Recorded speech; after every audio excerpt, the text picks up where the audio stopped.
बिस्मिल्लाहिर्रहमानिर्रहीम अस्सलामु अलैकुम वरहमतुल्लाहि वबरकातुहू। तो जैसा कि हमने कल से कुरानी दुआएं स्टार्ट की थी, तो कल हमने 2 पढ़ी थी, तो आज हम 2 और पढ़ेंगे। तो दुआ तीसरी क्या है? बीमारी से शफा याब होने के लिए अयूब अलैहि अस्सलाम की दुआ। मसानी यदूरु व अंत अर्हमुर राहिमीन। मुझे तकलीफ़ पहुँची है तो रहम करने वालों में सबसे ज़्यादा रहम करने वाला कौन है? अल्लाह सुब्हान व तआला।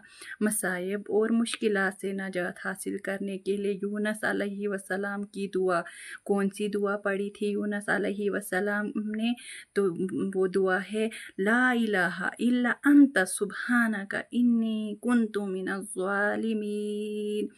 तेरे सिवा कोई हकीकी माबूद नहीं, तू तमाम अयूब से पाक है, बेशक मैं कसूरदार हूँ अल्लाह सुब्हान व तआला का। तो हम जब मुश्किल में होंगे तो हमें ये दुआ जो है जो ये दुआ ला इलाहा इल्ला अंता सुब्हाना इन्नी कुन्तु मिनज़ ज़ालिमीन है, इसका विर्द करना चाहिए, अच्छी तरीके से पढ़नी चाहिए और दिल से पढ़िएगा। और अपने हर रोज़मर्रा की दुआओं में ये दुआएं शामिल कीजिएगा, क्योंकि अल्लाह ताला को बहुत पसंद है कि कोई मुझसे दुआ करे। बंदा पसंद है कि जो मुझसे मांगे, किसी और से नहीं। तो ये आपको ये वीडियो कैसा लगा? अगर आपको मेरी वीडियो पसंद आई होगी तो मेरे चैनल को लाइक सब्सक्राइब ज़रूर कीजिएगा।